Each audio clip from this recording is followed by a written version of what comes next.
What is going on, everybody? My name is Conor Lawler. Welcome back to another week of the Heroes for Hire podcast. We are back again talking all the week's movie news, entertainment news, and in the second half of the episode, we're going to talk a little bit about weird news. I am joined as always by my partner in crime, by my best pal, Mr. Shaun Mead. Shaun, how's it going? I'm good, Conor. Personally, really looking forward to the second half, going to be honest. That's where my heart is. Wow, really big sell early on. I don't like movies. That's well documented on the programme. So the first 40 minutes is going to be movies. 40 minutes? Oh, fuck that. If you too don't like movies, Shaun, you have added a timestamp down below. You are only here for weird news. I've done that 2 weeks in a row now, and I'm very proud of myself. I'm so proud, and I haven't checked, but I'm assuming they're wrong, and that brings me more joy.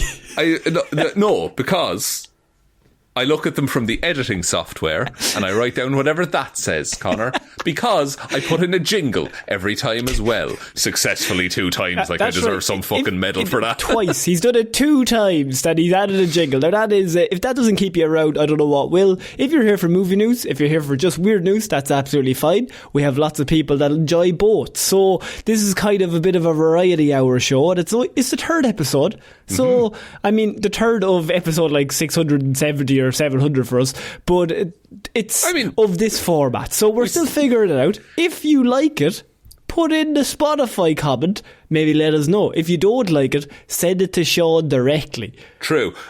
Also, people have been filling in those Spotify comments more, and I really, really appreciate it. So thank you to everyone that does that. There was a comment mentioning that Fall Out Boy is essentially dad rock. Someone called it dad rock, and it's not inaccurate, but fuck it hurts. I have a very nice story about you. Is that you sent me? This is random, by the way, but this is movie news, Shaun. I have obviously put together all the week's movie news, entertainment news, and just generally having a bit of a chit chat about everything to do with film. If you could give us a like, 5 stars, a follow on all the podcast platforms, that'd be fantastic. We have a review if you're feeling cheeky. We have a Patreon down below. We do extra movie reviews if you want to head on over there. But just to let you know, Shaun actually is a nice person, which annoys me because it gets on my nerves because I don't like people who are nice. They don't make men like me anymore. That's all I'm saying. Okay, he's a bitch. Like he's a prick, but like he's nice. Right?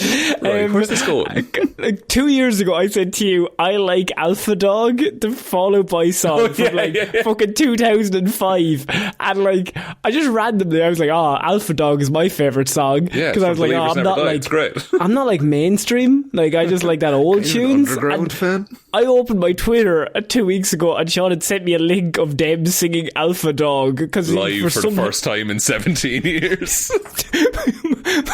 my only DM from you is one link to Alpha Dog. I remember things about my friends, Conor. It sickens me.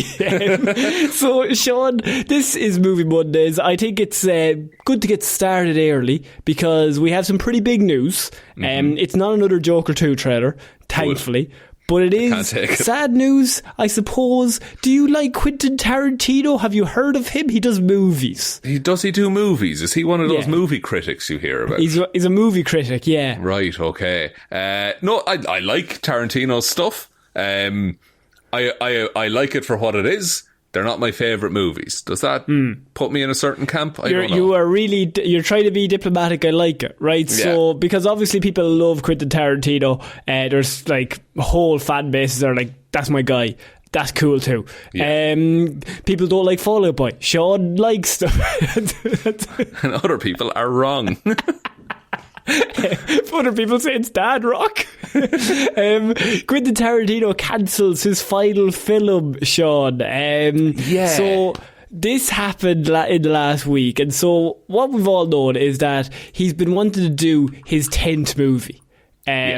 He's always been insistent that he's going to get to 10 and then retire.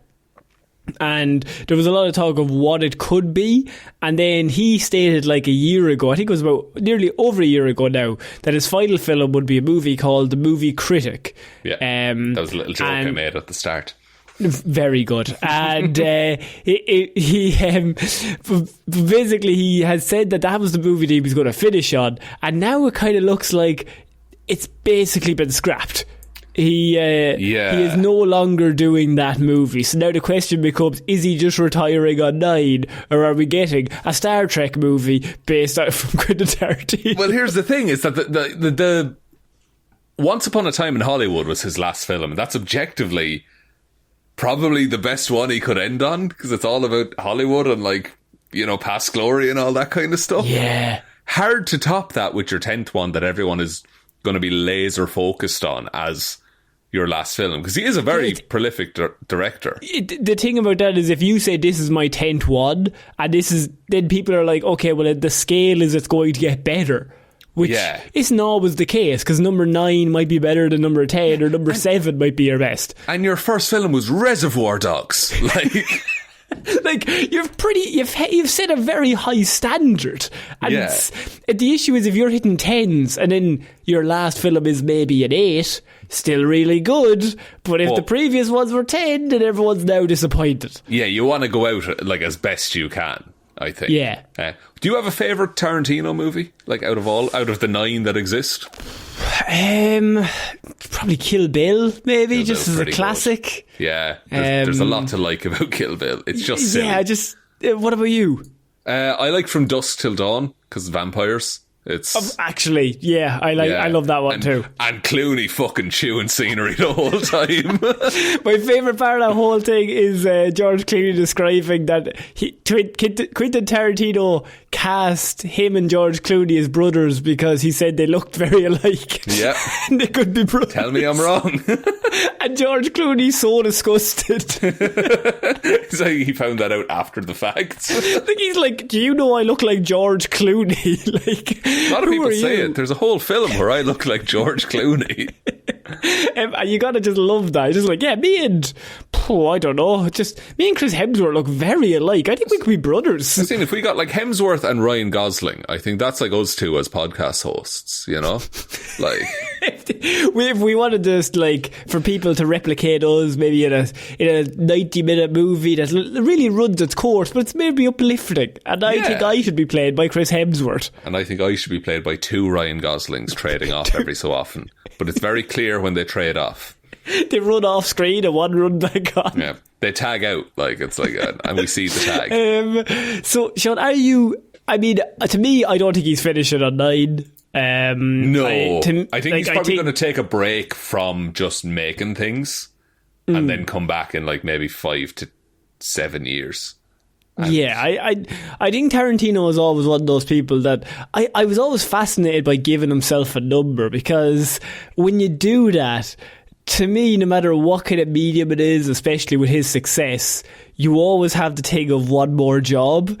And it's very difficult to stick to that principle, because for him, he's like, okay, I'm stopping at 10. Maybe this movie, for example, hypothetically, this movie comes out next year, stops at 10, even if it's amazing success. You're telling me 2040 rolls around and like Warner Brothers rolls a truck of money to his house and is like, we will give you $10 billion to make a movie. Yeah. It's very hard to argue with that. But also, like, those movies, I feel like as soon as he gets out of the game, I feel like they become fair play for people to try and remake, or to make like a Kill Bill 3, you know? Like, to just use a successful property for profit, which is, Hollywood would never do that, first of all. Let's just make that clear. Of course not. Jesus. But so I was just saying. But at the same time, that is a good point, because like these getting remade, I mean, Reservoir Dogs is definitely getting remade. They're going to do Reservoir Dogs with the hot new shit in Hollywood. Like, it's going to be okay, I'm going to put this claim out there. If in the next 4 years we don't get a Reservoir Dogs with fucking Timothée Chalamet and Austin Butler, like all of these people, and then who would be the older actor at that point? Robert Downey Jr. Get Downey in. Downey's doing anything that Tom Holland is doing. Oh, big time. Yeah, get Tom Holland in. Why not? Like, actually, I picked Kill Bill and Glorious Bastards. Bastards is quite a good film. It's a good flick. It's a flick. It's a good one, to be fair. It's got Brad Pitt doing fucking Buongiorno the whole time. Like, Exactly.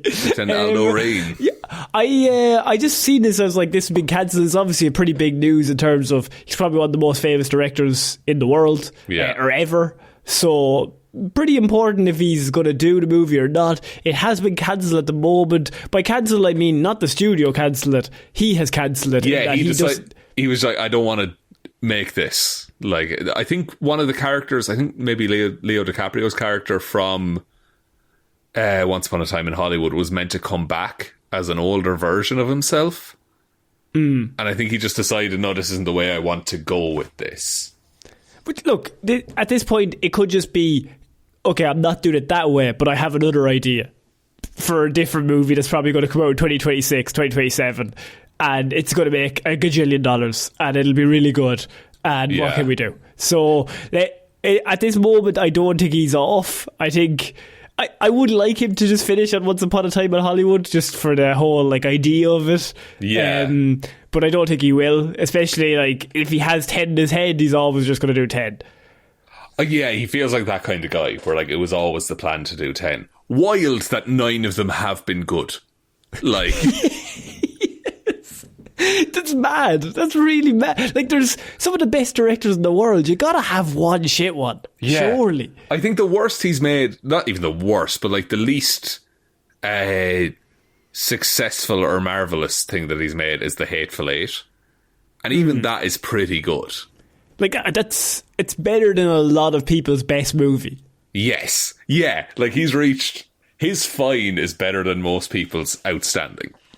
I don't think anyone else really has reached that. Like, maybe Nolan slightly. Like Nolan, yeah. Denis Villeneuve has like a lot of claim to that as well.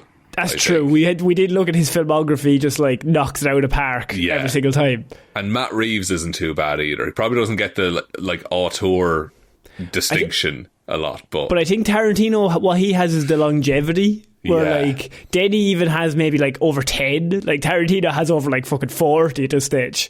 Yeah, that's the thing. He's been doing it so good for so long.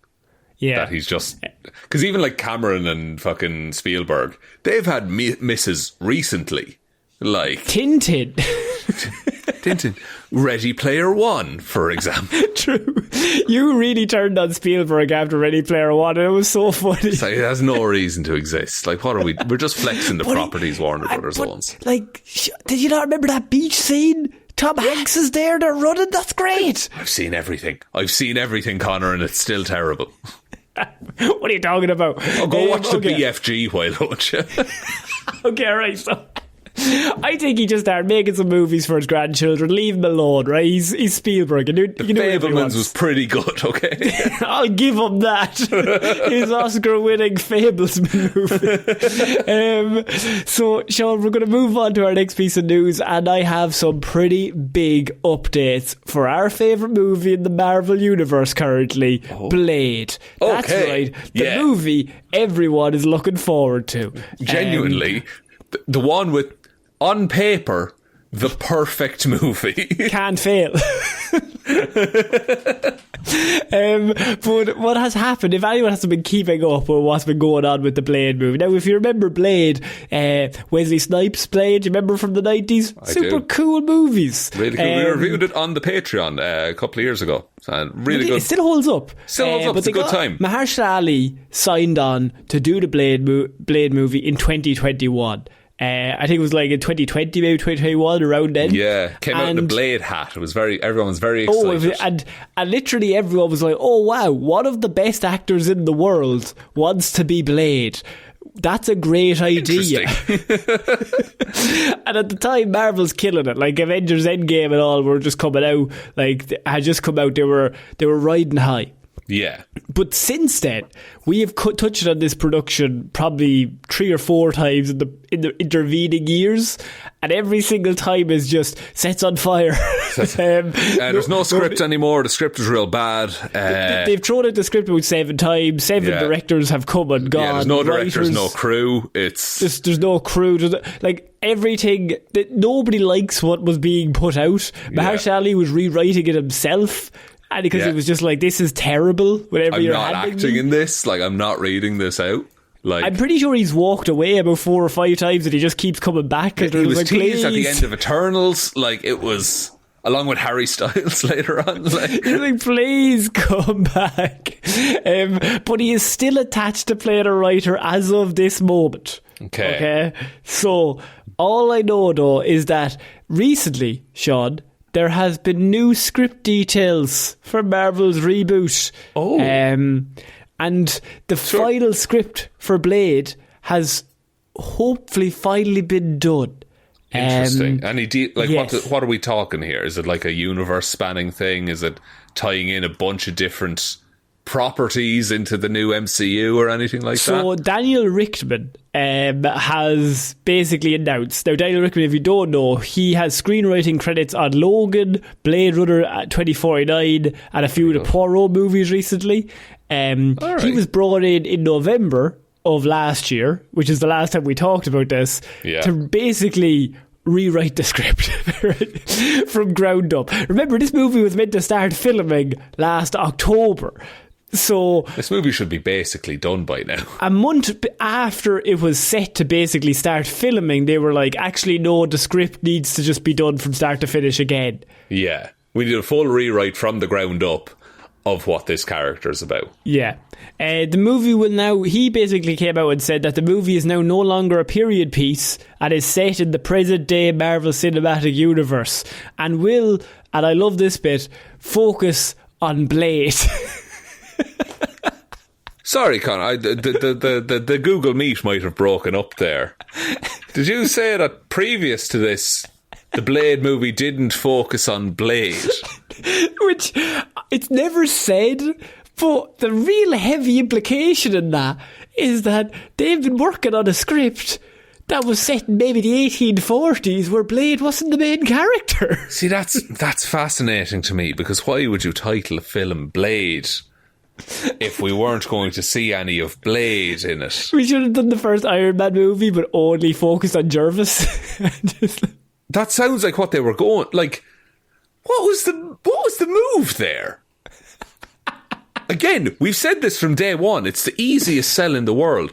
Oscar winner Mahershala Ali fights vampires. He wants to do your movie. Just do a Blade movie where he fights a big bag of vampires. Yeah. See, that's really weird, because Werewolf by Night was a very interesting Marvel version of a horror movie, which felt like a blueprint for how they would deal with horror in the Marvel universe.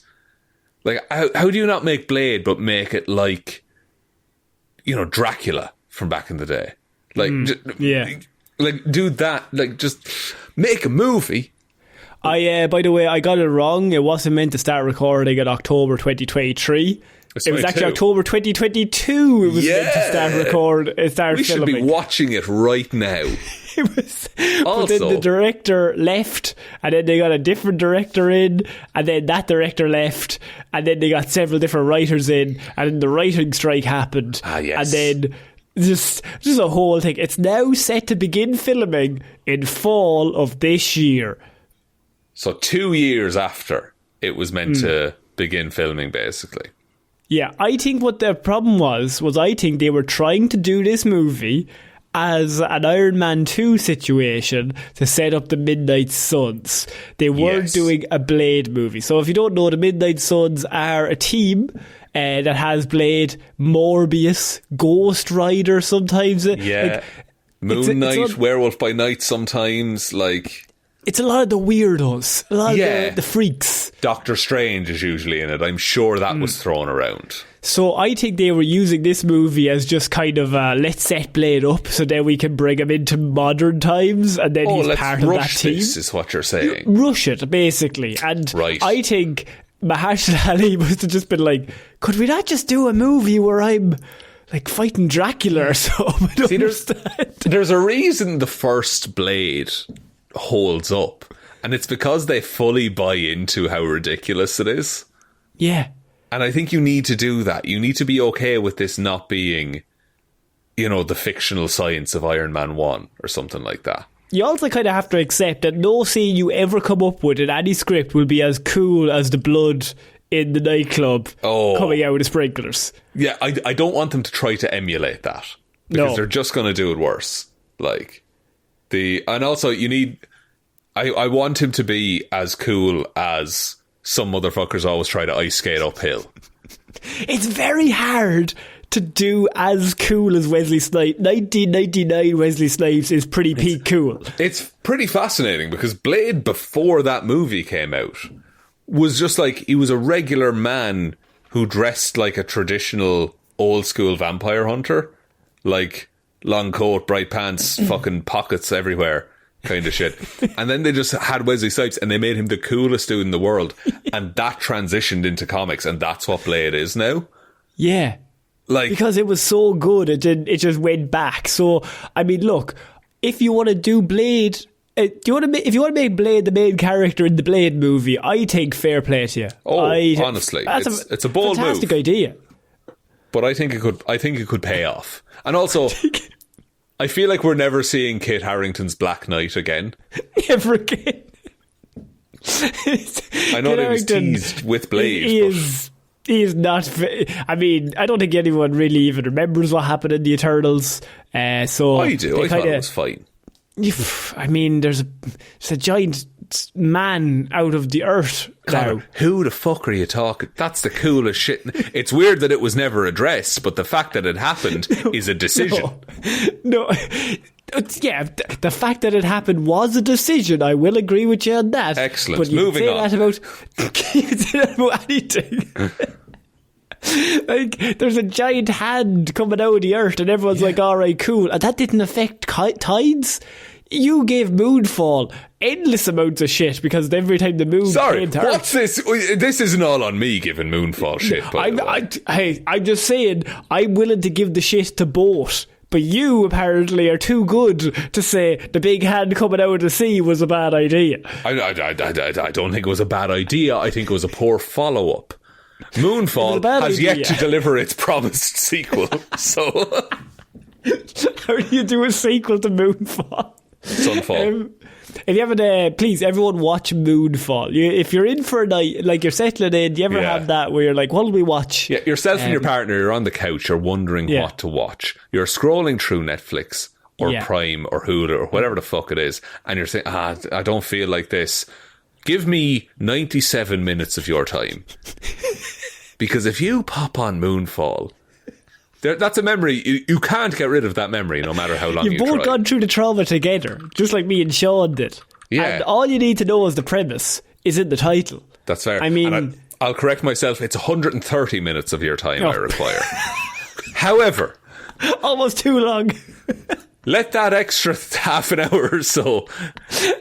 That's all necessary for the experience. Moonfall. If this doesn't drag you in, there's a scene. By the way, the plot is the moon falls. Yeah. But the scene that really should drag you in is that our main hero character is there with the other guy who's like the tech guy, and they're in a hotel, and the moon is halfway falling to Earth. Already halfway. They're like, you've got 24 hours left to live. When that thing hits, we're all dead. Yeah. And the whole place is flooded. The city is completely flooded in water. The oceans are all fucked up.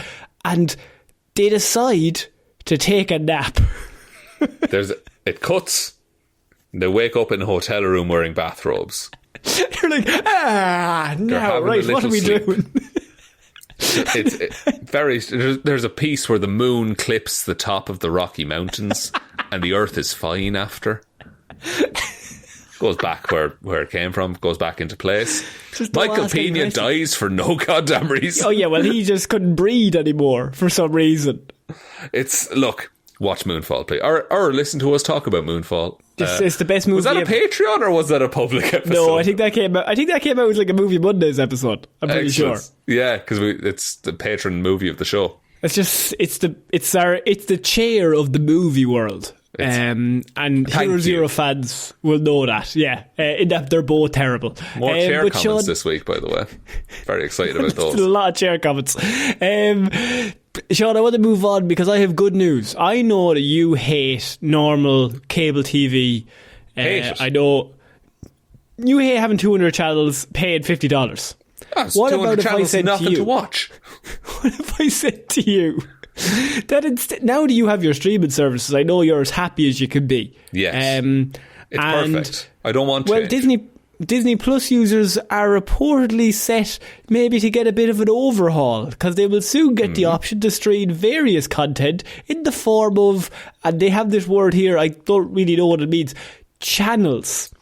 And so this is very exciting news altogether. Shaun, please bear with me. Okay. Disney Plus will now have channels in which you will be able to click on things, but only Disney-owned properties, such as a channel for Star Wars, a channel for Marvel, a channel for maybe some of their Disney Plus or their Disney cartoon shows. Just channels that you can click on that I would probably say will maybe have some advertisements when you click on them.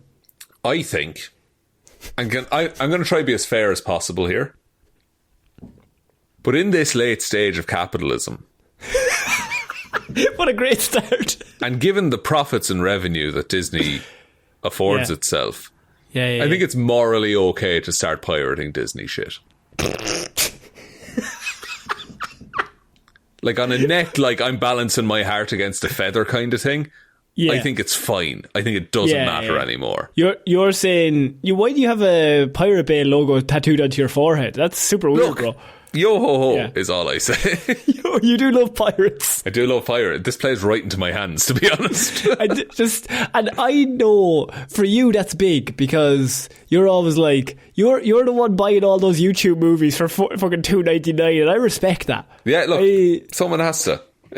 Someone's got it. You're the only person left. I've been on a weird kick where I want to start buying DVDs again, just to have them. Like, just to have the media. They can't take those away from me, It's true, that is true. Physical copies. But, I mean, I think this is obviously a great idea. Streaming services need to introduce not only password sharing, but I want to have maybe some sort of things that I can change channels. I want to be able to flick through them. But like, but people already like. Sorry, there's so much. Okay, so the whole thing of streaming was like, hey, you don't need your cable TV provider or your satellite TV provider anymore. This is the future. We don't need any of it. So people invested really, really hard in that in like the early 2010s. And then now rolls around and it's 10 years later and all of those companies now have to start making money. So now they're just making cable TV again, because they're all fucking cowards. So I like the idea that we tried this model for like maybe 10 years, and then they realised the original model was much better.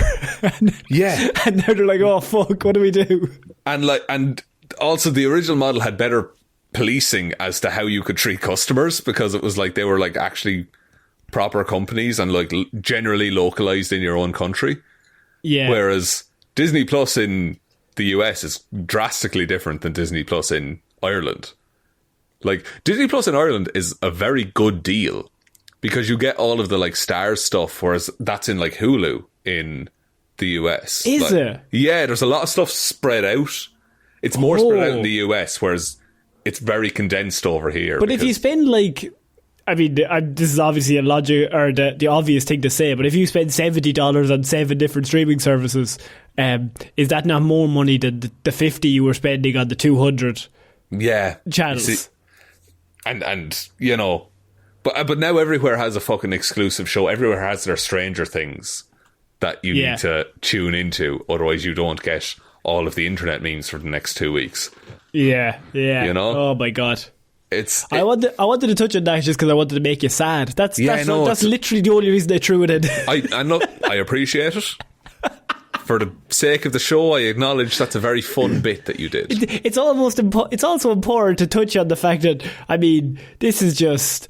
we touch on this a lot, but also David Zaslav made $53 million extra this year, so that's good. And he worked 53 times harder than anyone else on that production. To be fair, he fired all those people and they're taking away all of our shows. Fantastic. Canned all those movies. I love Wile E. Coyote. I just think that if I worked 6 months on a show, you can't just delete it from the service. No. And just so it doesn't exist anymore. And I'd like to bring it back. Morally, I think it's fine to do. If you have that footage, do whatever you want with it. Honestly, I think if you get taken off the streaming services, I think it's completely fine to stick it up somewhere else. What was it? Was Willow taken off of Disney Plus? And that was a Disney Plus exclusive. That just doesn't exist anywhere anymore. Unless someone pirated it. Everyone who worked on it is no longer like able to ever access it whatsoever. Yeah. We're about to have a shit ton of lost media because companies are worried about not getting their bonus at Christmas. On a sporting aspect, it's actually also fascinating because, like, I think I talked about this before, but so the Premier League, football in England, right? They got 20 teams, so 10 games every weekend. Yes. And say only 3 of them are ever televised on any channel. So you have 7 other games with 14 other teams that never get any screen time. That are in the same league. And like, if you were a fan of any of those teams, and you legally pay maybe $70 a month for 5 different sports streaming services. You got your like Premier Sports, Sky Sports, all of them, and none of them legally show your match of your team. And you have no legal step? Yeah, you have no legal way to watch the team you support. What do you think those people are gonna do? I'd wager they would listen to the local radio station to try and listen to it. Like, surely you just make all 10 games available on one of the channels. Just like any of them. Dude, and it doesn't need to be the full coverage with like commentary and like graphics and everything like that. Yeah, have like press the red button just to go to the match. Pick the match you want to watch and just leave that on. And it could be a wide shot, it'll be fine. At least people can watch and experience it. I mean, it's just so stupid. It's so dumb. Just like the complete like condensing of media is just like, and then they're like, why is everyone streaming everything? You wouldn't steal a car. Why is that fucking... If the car pissed me off enough, I just might. There's like 7 cars. Yeah, if there's 7 cars and they're all competing with each other, still one car. And I have enough money to buy a car, but there's only 7. I want a car. Yeah, if I have money to buy a car and you won't sell it to me, I'll find other options. I'll take a bus. Shaun, I want to move on to our next piece of news, and this I think is very important. Spider-Man rumours. So what's been getting a lot of love recently is Sam Raimi's Spider-Man movies. Got a re-release in the US, I believe. Re-released in the US, and a lot of people were going to see them again, that trilogy with Sam Raimi. And 1 and 2 obviously get the most plaudits. Number 3, not so much plaudits, but what can we do? Sam was already kind of out at that stage. But the rumour that is going around, Shaun, and we're going to finish off our Movie Monday segment with this, is that Sam Raimi is rumoured to be directing the Spider-Man No Way Home sequel starring Tom Holland and Zendaya. Fascinating. I like this. Like, and I've been on record, I don't like Doctor Strange in the Multiverse of Madness. I think it's a weak entry. However, it's very well, like, there's a lot of Sam Raimi in that movie, and that stuff I like. So I think having this new era of like Tom Holland Spider-Man, where he's more of a street level on his own kind of Spider-Man, getting Sam Raimi, who was very much a street level on his own director for a very long time, could add some interesting things to that. It also kind of combines the... I know everyone's trying to get the thing off the ground of Tom Maguire come back for number 4. That's not happening, right? He might come back for Secret Wars, maybe. Yeah, like you might get him and Garfield back again for another little cameo, but I think even that is ruined. I just leave. I think them, you've let it out of the bottle now. Like, yeah, it's now not special, so just like leave them alone. But I don't think we're ever going to get a number 4. I do think it's kind of... Look, he's not down to direct it. There's also Jon Favreau has been rumoured. Drew Goddard, who directed the Cabin in the Woods movie, who we talked about last week, he's also being rumoured to direct it. So there's some options there. They know they're going to do 4, 5 and 6 with Tom Holland. And they also probably want to pass it on to Miles Morales at some stage in those movies. Because Tom Holland doesn't want to be Spider-Man forever. Because he'll be 35. Like he'll probably want to move on. It's interesting that they did that Drew Goddard and Sam Raimi are both mentioned as like 2 horror directors. Yeah, that's kind of cool. That well, I mean, if you were going to do like a horror based villain, you could technically do that. I don't know, like who... Like a jack-o'-lantern, perhaps? No, not like a jack-o'-lantern. Like one of the big ones. Like Mysterio would be kind of horror-y. It's already been done. Yeah, and if you get into the Mystic Spider stuff, there's a bunch of... Get Ezekiel Sims in as the Jesus, villain. I hope fucking not. Jesus Christ. No, I mean, you could do Green Goblin again. I don't know if Raimi would want to do Goblin, though. I mean... No, I think he's tread that too well so far. Like, he got Willem Dafoe in as Green Goblin. And then Willem Dafoe came back as Green Goblin.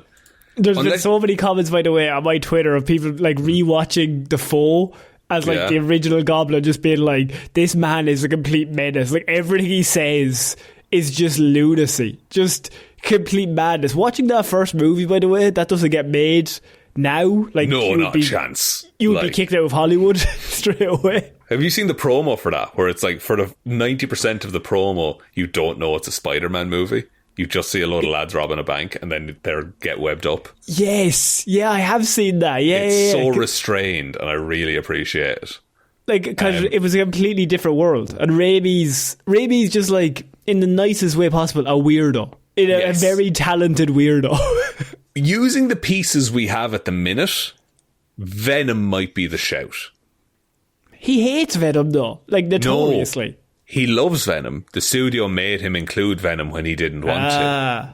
Okay. So now he gets a chance to do Venom right.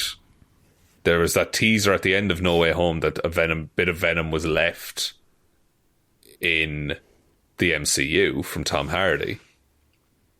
And then just get Sam Raimi to do a good Venom. You know what? This is one of those where it's like all these rumours of like top contenders to direct the movie. It could be fucking anyone. They might have a no name. It's absolutely fine. Like, it could still be really good. So my dream? Sorry? My dream, what I would love, if Sam Raimi is doing it, and it's purely based off of the Wanda Mirror shit that we saw in Multiverse of Madness. Yeah. But The Spot, I know he was done in Spider-Verse. Oh, the Spot. He would do a terrifying Spot. It would be horrifying. I would love it so much. Yeah, that would be so good. I think I seen Raimi's name being rumoured for it, and I was like, you know what? I never even thought of that, because I was always like, oh, Raimi's coming back to do Tobey Maguire. But if you get rid of all that, I do think he's done Doctor Strange. He's in with that Marvel team now. He has history. It makes kind of a lot of sense. Yeah, and I feel now he's done one, he can start, stake and claim over things. It's just like, no, this is how we should do it, So, especially because this universe is already set up so well, in terms of like, they've already got the 3 movies. We've already had the like really Peter Parker moment where he gives up everything to save everyone, and he's got nothing left. Now, I don't know if you could make Tom Holland as sad as Maguire is in those movies, because that's like, Tom Maguire is the most sad boy in all of New York. He does go through a lot in those movies. He gets fucked up, man. Like, at least everyone he loves has either forgotten him or died at this point. So he hasn't too much more to lose, to be honest. Yeah, and I think, to be honest with you, I don't know if they'll get Tom Holland back for 3. I'm thinking about it. I know that the rumours was it was a 3 movie to contract. I think they just want 1. I know he's like, he probably wants to get away from it, really. Honestly, I think he's probably done. I don't know the fucking man, but I think he's probably a little bit done with it. I could see him doing like 1.5 and then passing it off to Miles. Yeah, absolutely.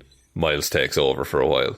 Let's just do something fucked up. I just want Raimi to absolutely ruin that boy's life. You could do it like the Marvel Ultimate Universe and just fucking kill Peter Parker. Like, actually have him die. I mean, it wouldn't be bad. It wouldn't be bad. It would be... And look, I don't subscribe to the Iron... Like, this, Iron Boy, that he was just Iron Man Jr. But... they were really set on making Peter Parker a successor to Iron Man. Having him die in a big battle might not be a bad shout.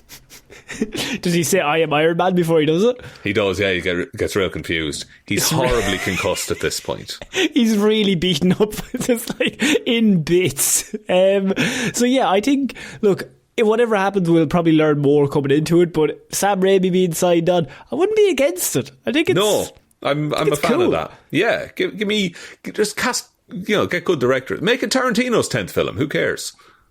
Tarantino could do a good Spider-Man. Let's just do a good one. Why not? I mean, make a good one, please. Have him swing in New York for a bit, please. I just like Spider-Man. Let's put him in good movies. Yeah. Or like good comic books or good anything. Good media. It's cool. I've caught up on X-Men 97, by the way. I know that's not related, but it's... Sorry, yeah, I've been trying to get you to watch it for weeks. Shaun, what update? Oh, it's phenomenal. It's good God, it's so... You thought I was lying. I thought the whole internet was lying. I was like, there's no way it's this good. Yeah. And it's this good. Did you go in with like a hater attitude of like, it's not going to be that good? I went in ready to be disappointed, and I just was never. It never is. And what do you think of Cyclops in it? How dare they make me like Cyclops? The world's biggest dork. The world's biggest dork. The world, like, he's just not he shouldn't, no one should like Cyclops. Him lasering the ground to catch himself is just the best. It's the coolest thing in the world. The bit, I don't want to do spoilers, because genuinely it's one of those shows I don't want to tell anyone about. No, don't spoil anything. It's just, if you haven't seen X-Men 97, it's on Disney Plus, it's on one of their channels. Yeah, for now it's fucking available, who knows? They might delete it, I don't know. But yeah, go check that out, definitely, if you're into comic books and stuff like that. But Shaun, that's it for the movie news. We're moving into our weird news thing. Jingle time. And it's jingle time.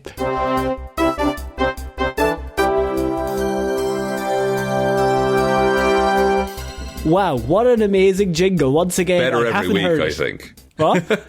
It's better every week, I think. I think I like the idea that it gets worse or it changes every week to something. It starts breaking down. Just like it gets louder every week. It's directly tied to my mood and how I'm feeling when I edit it. Why is it always so low? It's weird. Hey, Shaun, why is it silent?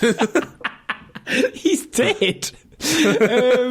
Shaun, we're going to start off. It's weird news. Shaun, what is the story here? Oh, you have spent the week gathering all of the weirdest news stories from around the world. You're about to read them all out to me, a man who has been too busy trying on mood rings in the pound shop to look at any weird news. And did you find one? They were all magic 8 balls, actually, and outlook unclear, let me tell you.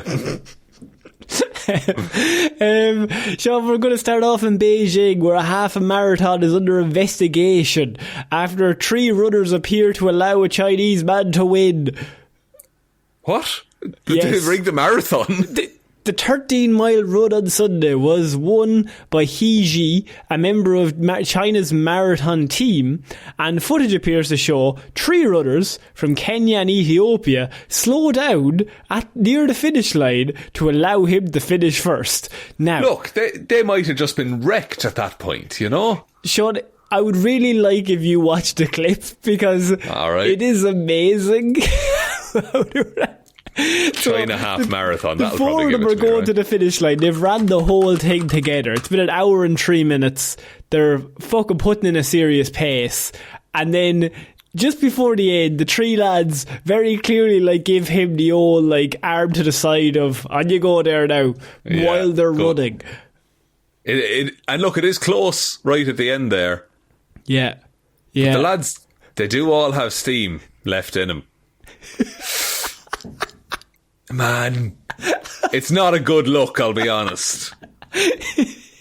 They're fully looking at him, just being like, lad, you coming? You're meant to finish first. Yeah. No, the lads are, the lads behind him they're jogging, when he's full on running. Yeah. So 2 of the runners were from Kenya and 1 of them was from Ethiopia, and they very clearly slowed down to let him run ahead of them to win the race. So when asked after the race, one of the Kenyan runners said he let him win because he's my friend. Really? That's very generous of him. He also added he was not given any financial reward for doing so. No, but the reward might I don't know if anyone in China listens. I don't know if we made it through the firewall, fair. But, fair play to you. Yeah, but like maybe the reward is that you get to leave China. Yeah, that could be an issue of like, or could just be, and now look, it's a sporting event, so are people allowed to bet on it? And if you did, and if you bet on one of the lads, would you not be like, I'm now bankrupt? I'm just saying it's weird for 4 lads to be jogging towards the end of a finish line at a marathon. Like, just like, well, 3 of them jogging, one of them clearly and scientifically bollocks, just trying to get it to the finish line. So, like, what's the protocol here? Because who awards the medals? It's the Chinese marathon organizer, I assume, yeah. And he runs for the Chinese Olympic team. Yeah. So you would think it's locked in. But then other people ask for it to be verified? Is that the it's case? under investigation, I think, from them.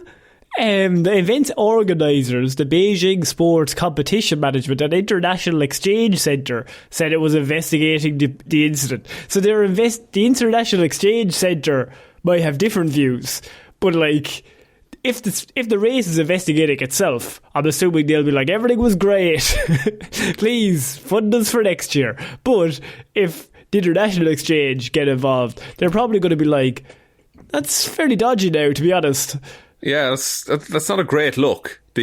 What date is your information from, by the way? Because not to take over your role, but I may have an update. Oh, this is from last Wednesday. What's yours? Wednesday. See, mine is from 19th, which is last Friday. Oh, okay. A statement from the committee placed blame on Xtep, a Chinese sports equipment manufacturer and a sponsor of He, claiming that the company failed to properly register the other runners as non-competing pacer runners. Fuck off. Causing them to be mistakenly listed as competitors. That's amazing. So they were fully just like, nah, it was a mistake. It was an admin excuses, thing. They weren't even part of the race. They ran. So you're telling me that these 3 lads had ran 13 miles in an hour as pacing runners? That's not who the pacing runners are for. These boys are the fastest pacing runners I've ever seen. They're more aspirational runners than anything. They're like the legends that you get in to be like, I want to be as fast as them. So their way to get around it was to say, well, they weren't even part of the race, so of course they were letting them win. Of course, that was their job, was just to make sure he didn't go too fast. He did, because he was going too slow. No, there's always a danger that his feet will catch on fire because his feet are moving so quickly. So they're in front of him to be like, now we only want to do these 13 miles in an hour because that's very slow. So you just keep... So that's even funnier though, if they're the pacers and they've ran that in that time. By the end of it, he clearly can't keep up with them. And they're still like, go on and finish it there. Back, yeah. And being like, you go on, tip it over yourself there. Also, there's no one else around them in the video. No, they'd won the thing by a mile. Well, the 3 lads had. The 3 lads won it by a couple of miles, I'm going to be honest. They were slowing down, to be honest. Like, they were like just keeping up with him. Yeah, it's the first half-hour half marathon. That's great. I think they should do that for every race from now on. Like... I think when Ireland goes to the Olympics, because we're not very good at running. Well, we're decent, but like, we're never going to win. We had a good run for a while. Sonia O'Sullivan was good in fucking Sydney, lad. It's unreal. I wouldn't say we're worldwide known. We're more road, boxing, that kind of thing, right? Anything where you can sit down or fight, yeah. Yeah, but that kind of stuff, I think when we get told that we came 7th in the 8-person race, I think we should be told that the other 6 people ahead of us were pace runners and shouldn't have been registered. Yeah. Like, even if it's Usain Bolt, he shouldn't have been registered. He was a pace runner. Yeah, I just think that's fair because of like what we're able to do, you know? It's actually unfair for them to run faster than us. Yeah, like when clearly we're the fastest, we're here, like we're the best there is. Also, this is happening in Ireland for what it's worth. Let's just not forget that. And So look, I seen that story and I was like, that's so funny, and you adding that bit in, that's even better. That's they investigated themselves and they found that the three lads shouldn't have been in the race, which then brings into, well, then how did they get through security? Yeah, I'd wager there's a lot of steps to be a runner, a pace setter from a different country in a marathon hosted by. So they flew from country. Kenya to be a pace runner in this marathon. Yeah. Three of their best runners, Olympic athletes. So Ethiopia basically. sent one and Kenya sent two of their best runners for a jog. Yeah, just to set the pace, just to hold everyone back a little bit. Yeah. So we're going to move on to our next piece of news, Shaun. And look, I'm going to ask you a question. We have a rule here that we don't talk about death, right? Don't cover stories where people die. Yeah, which does, weirdly, it eliminates a lot of weird news. An awful lot. Like, I had a story this week of a guy who shot his housemate because he thought he was going to tried to put a bounty on him for Bigfoot to kill him. And so you can see why I want to talk about that. Perfect headline, but brings the tone down. But Shaun, I really wanted to know, do you want to talk about the weekend at Bernie's situation that happened this week? I do. Okay. I have some thoughts. This is the story of the Brazilian woman who brought her dead uncle to the bank to try and get him to sign her a loan out of said bank. And look, as a man who tries to avoid weird news, this made its way to me. It's fascinating to watch. So the video has gone viral, obviously, in the last week. And what happens is we have Erica de Souza Vieira Nunes got caught on camera earlier this week in Rio de Janeiro, where she appeared to have a corpse with her as she attempted to secure some financing, about a $3,500 loan. So she basically is seen talking to her uncle at various points, asking him if he can hear her and if he's listening, instructing him to sign, even though he's clearly not passed on. He's unalive, is what I would say. As the kids say it these days. He'd be unalived recently. And the woman also attempts to hold his head straight as it constantly tilts and falls back. If you haven't seen the video, I would maybe skip it. It's kind of a tough watch, I'll be honest. It's very weird. Weird news, I suppose. A very similar thing happened in Ireland not too long ago. True, with the post office. The post office, they were collecting the pension from the post office. Yeah, they went in with their dead friends. I remember that. It was in the St. Patrick's Day parade after it. All the lads carrying a mannequin. Actually, by the way, I heard my favourite joke I've heard probably in about a year and a half last week. Okay. So we've been doing the show week on week, but whatever. I was in Spain last week, right? So the shows were still going out, but I wasn't even in the country. You guys never knew. You never even knew, right? But I wasn't here. But I drove to the airport with my partner at like 3 o'clock in the morning, 2 o'clock in the morning, or something like that. And it was the transport from the airport car park to the airport in Dublin. Yeah, little shuttle bus. Runs every 10 minutes, right? Fairly quick. Yeah, but there was clearly a turnover. One of the bus drivers had finished. Maybe he finished his shift at 2 and he got off. And some other lad was meant to turn up. We were waiting and a Dublin airport employee came up beside us and was just kind of standing there with his backpack, clearly starting his shift, probably in the airport, right? Yeah. And then suddenly a bike appears. And this 60-year-old guy cycles down, parks his bike, and then he starts chatting to your man, who's his best friend. Two really thick Dublin accents.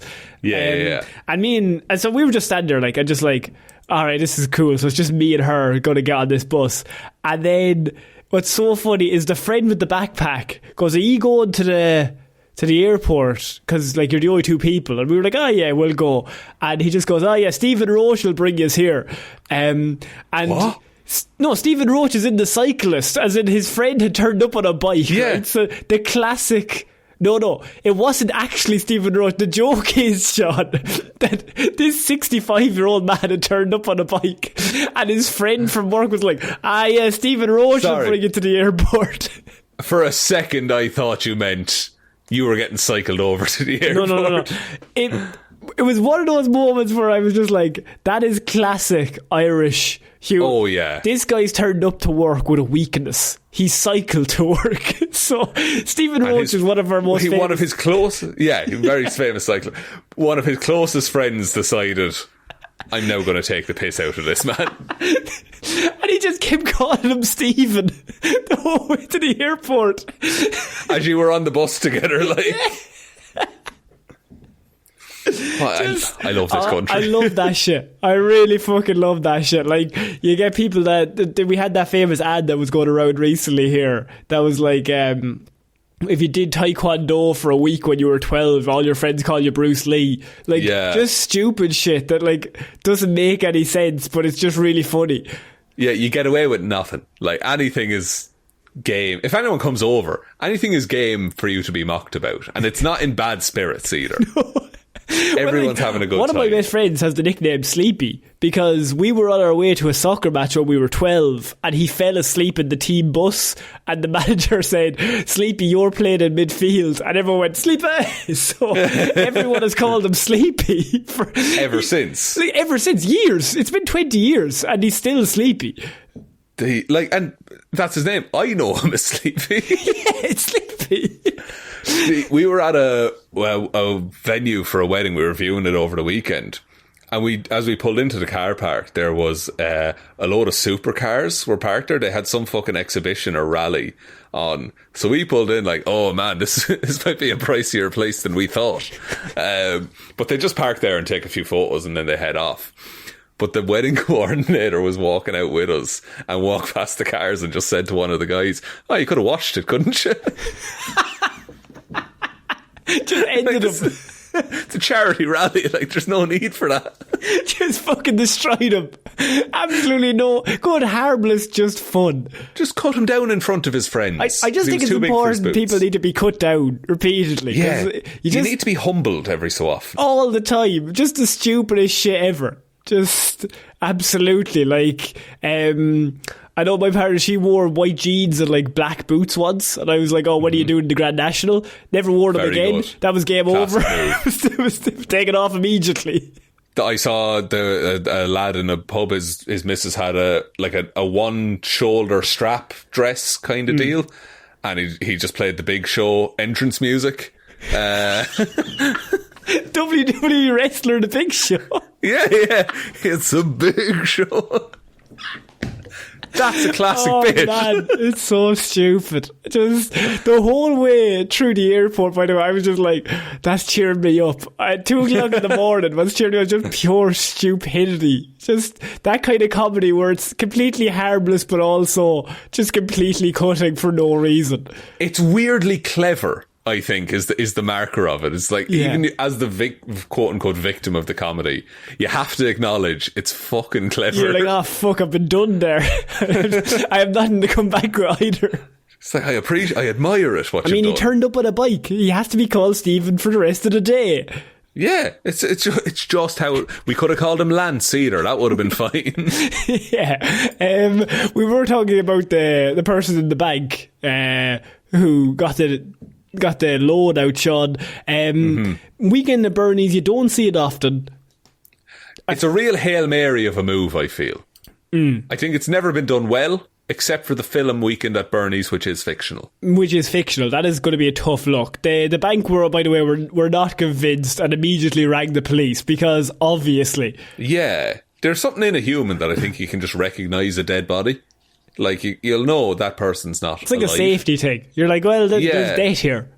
Yeah, like the way the Polar Express looks weird. Like, you can just tell when a face isn't... There's something wrong. There's something wrong with those children. I don't know what it is, but they should be thrown off that train. And also, if you try to sign a document and someone has to physically move your hand in the shape of a signature, it's kind of a tough look. Rough. You could say, like, they're on a lot of drugs, but then why are they taking out a loan? Yeah, what's the loan for? Yeah. Who's it for? Yeah. Okay, we're going to move on, Shaun, to our next piece of news that has just been thrown in specifically for you. Now, this comes from the very strong publication here, The Sun. They have the exclusive rights to the show, or to the story, not to the show. Folks, I just want to say I don't endorse any of this. Preemptively, He's going to try and paint me in a bad light here. No. Well, you'll know why I threw it in. Because a few months ago, Shaun, we had a very famous chat here about your uncle who likes to steal things.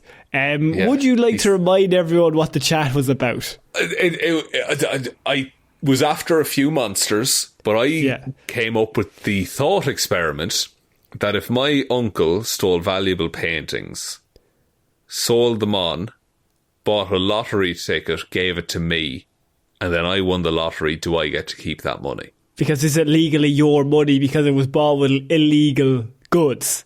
But it was gifted to me, the ticket, not the money. It started off as a very simple question and then devolved into you getting more and more extreme so you could get the money. And almost like I was in the situation currently and needed the money. It was like you were looking for it out. I was looking for legal advice. Yeah, but you've come to the right place, Shaun. But I have a story this week that really caught my eye in that my debit card was stolen and used to buy lottery ticket that won £4 million. Oh, fuck! Oh, Jesus! Like. God. Here's the thing, and I don't mean to set a precedent here, but unless you were planning on buying that same lottery ticket in that same day, at that exact moment, you're not owed anything. Oh, he's gone back on himself. Suddenly when it's not him, he's no longer wants the money. No, I think I'm still on the same boat here, because if that person had given that lottery ticket to someone else, that's me in that situation. If my uncle... So this is Joshua Addyman. And John Ross Watson and Mark Goodrum from Bolton bought the winning scratch card while on a stealing safari in London. So they beat the odds and got a maximum 4 million red scratch card jackpots. So to win one of 3 maximum 4 million red scratch card jackpots. So they did scratch cards, they scratched it and they won the fucking 4 million jackpot. Insane. Which only 3 of them exist. It was the odds of 4 million to 1. Fuck. Yeah. But but they were in the mood to buy scratch cards. The person whose card was stolen, it sucks. But I thought you'd be with the victim here. You've gone straight to the thieves. Actually, you know what? That's more likely for you. Now that you mention it. How much was the scratch card? That's if how you put your home. If someone robbed €2, you were owed the price of a scratch card. This is the opposite of what you said when you were getting the money. It's the exact same as what I said. No, you said. By whatever means you come across the means to purchase a lottery ticket or scratch card. No, because that scratch card winnings become yours. That you would owe that money, the €10 that your uncle gave you back, and you said, I don't want to give them €10. I remember specifically you saying that. See, now maybe I've grown, but I would give them the €10 if I get to keep the rest of it. So what happened was that so Joshua was out on a day in London and the 2 lads stole his card.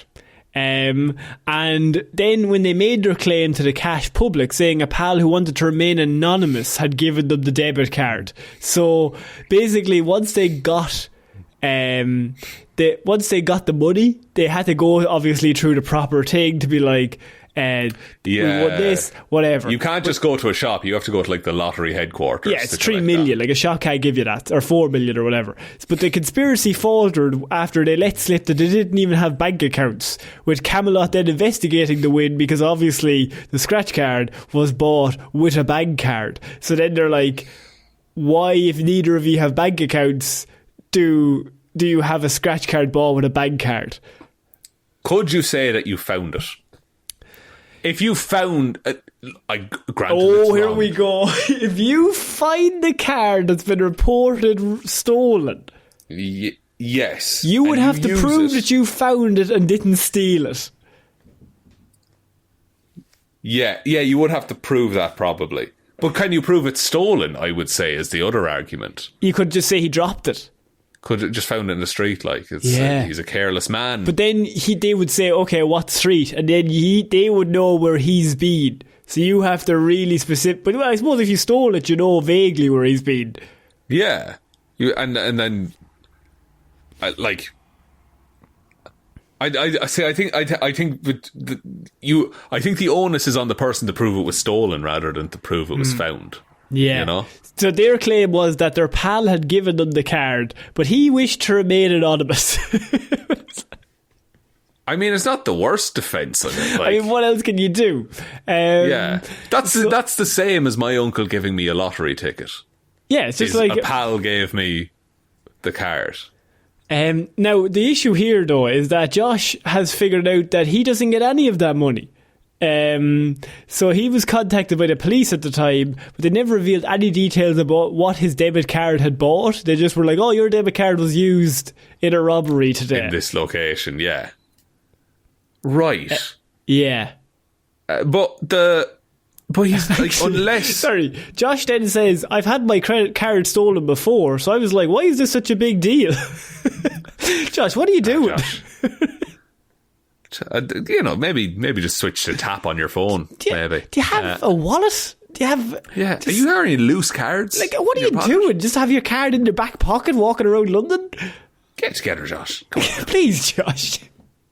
But, unless Josh can prove that every day at that exact same time, right before those thieves would have went in to buy a scratch card, he usually buys a scratch card. It's not like he was going to buy it. Like, it's not his money. Yeah, they kept asking, by the way, to go to court, to go to see and he was so confused because they wouldn't tell him why. They just said they sent police to his house, and he says, like, I was like, I'm not going to Manchester to say what's going on. I don't know anything. For a lost card, like, what are you talking about? Like, why am I going to court? But like, here's the thing, and here's the other side of it, is that if the thieves don't get that money, does that stay with the government? Who gets that money, Shaun? Who gets it? I don't want it to be the government. They apparently used the card to buy £180 worth of items in a card machine at a Londis. Okay. Nice, lovely deli in some Londis. A lovely deli. Do you think they delied out when they were getting scratch cards or just scratch cards?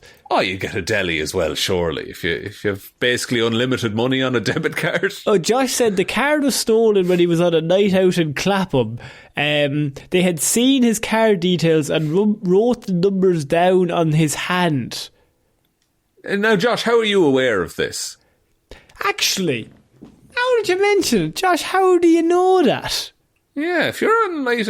Look, I'm not victim blaming Josh. I'm just doing a comedy bit. Yeah. If you were in a state to lose your card, how were you in a state to perceive writing on the back of someone's hand? How do you know it was those numbers?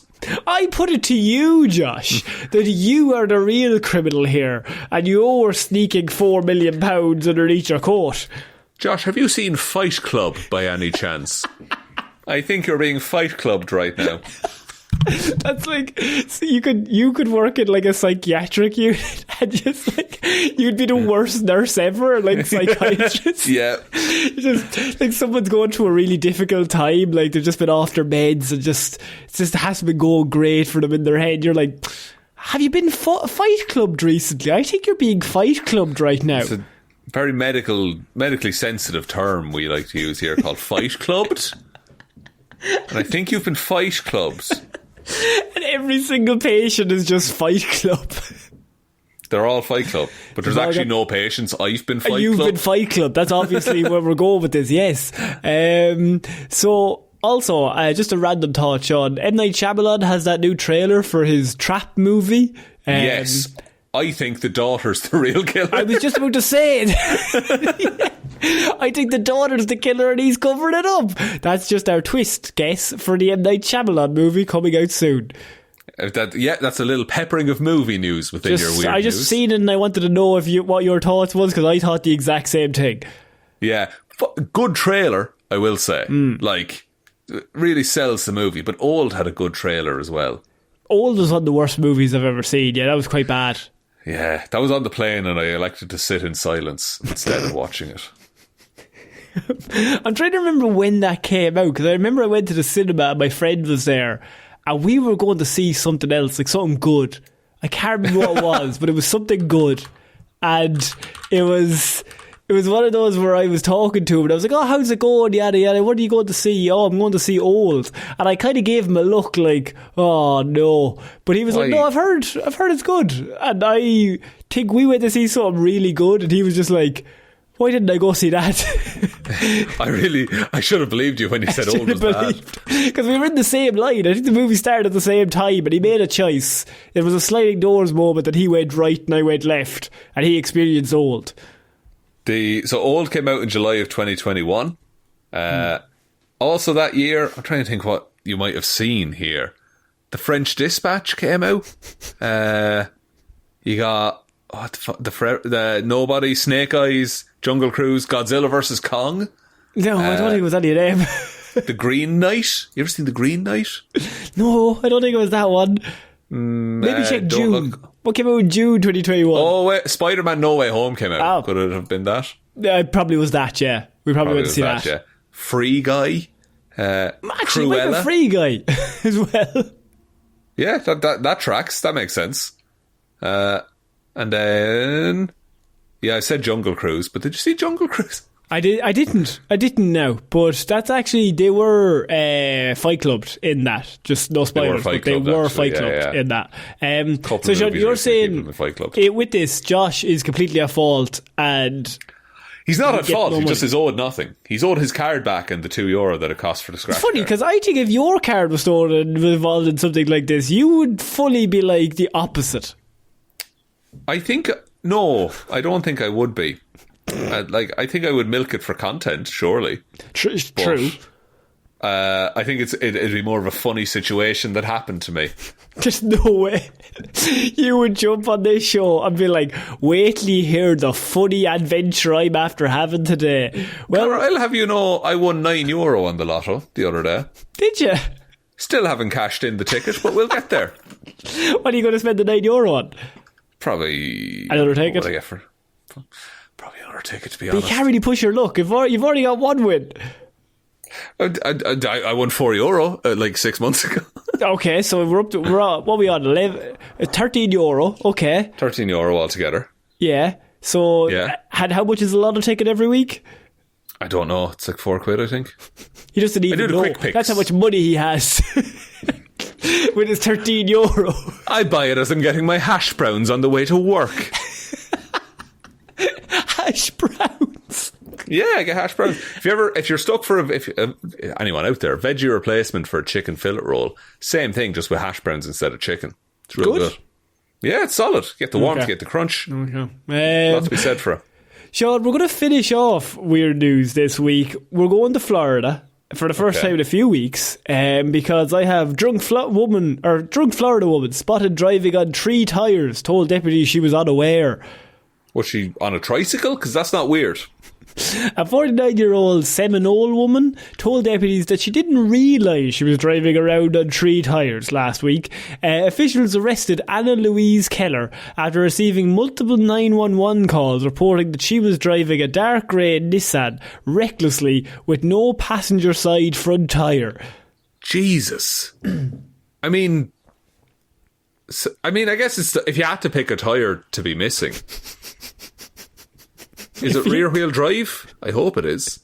Well, I mean, if it wasn't, then she would just be going in a circle.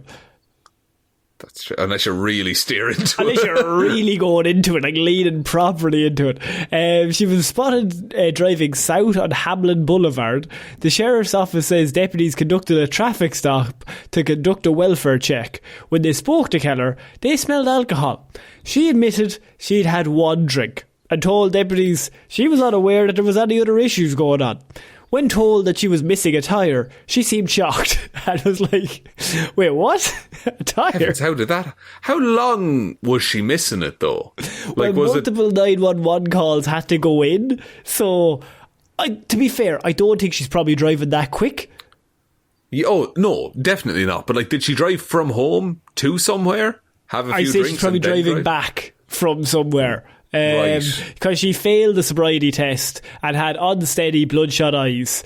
They say her alcohol concentration was 0.16 and the legal limit is 0.08, so double the legal limit.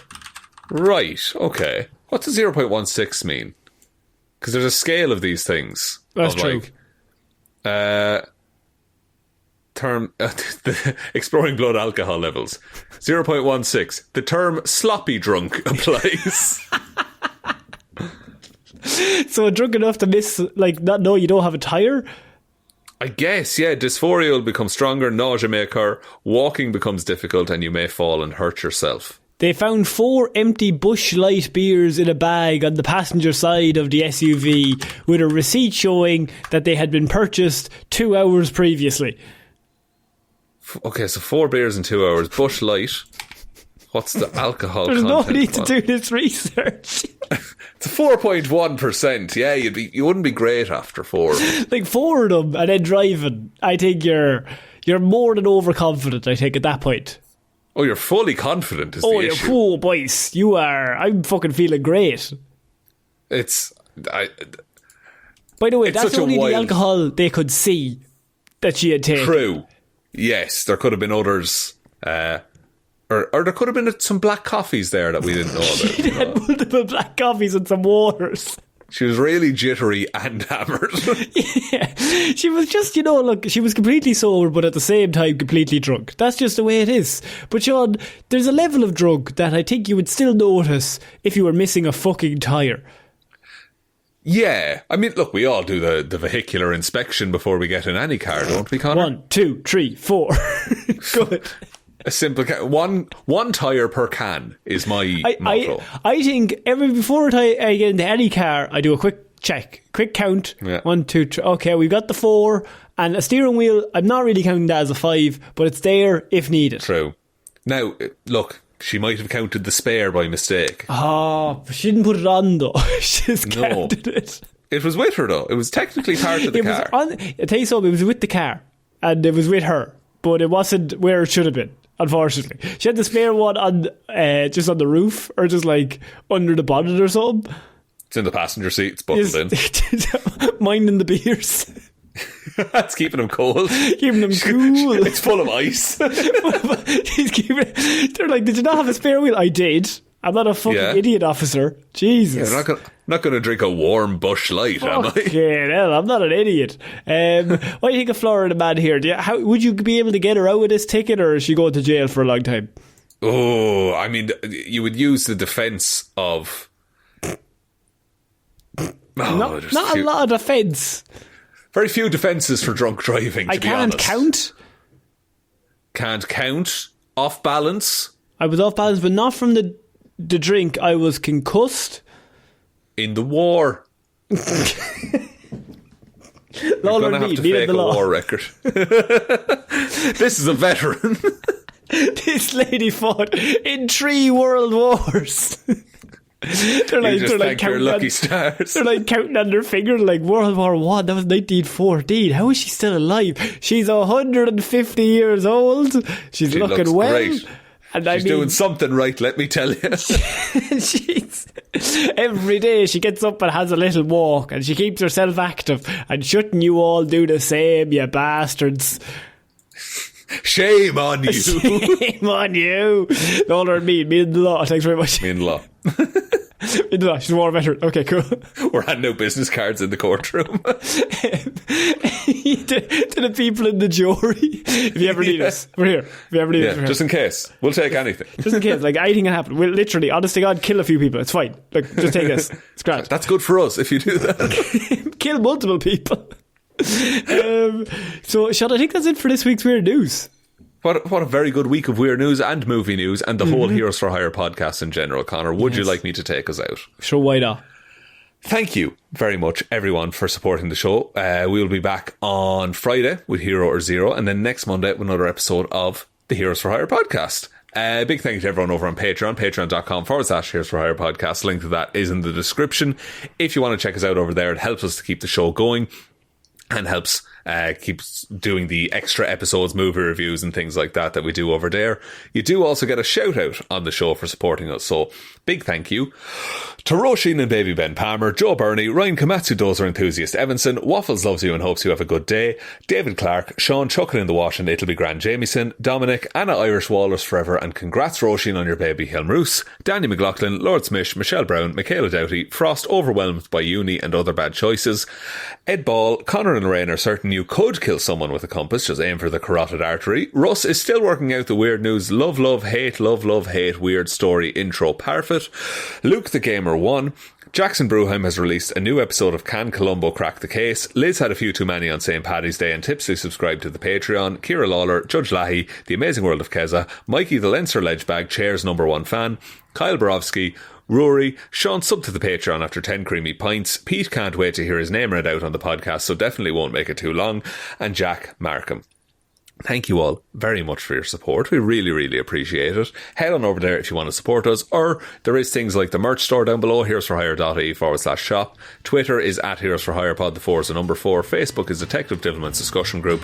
Instagram is Heroes for Hire Podcast, and the best way to ever help out the show is to tell one human being that we exist. Just the one, please. And I think that's about it, Connor. I think so, so I've been Conor Lorraine. I've been Shaun Meehan. And we shall see you all next week, guys. Bye. Bye.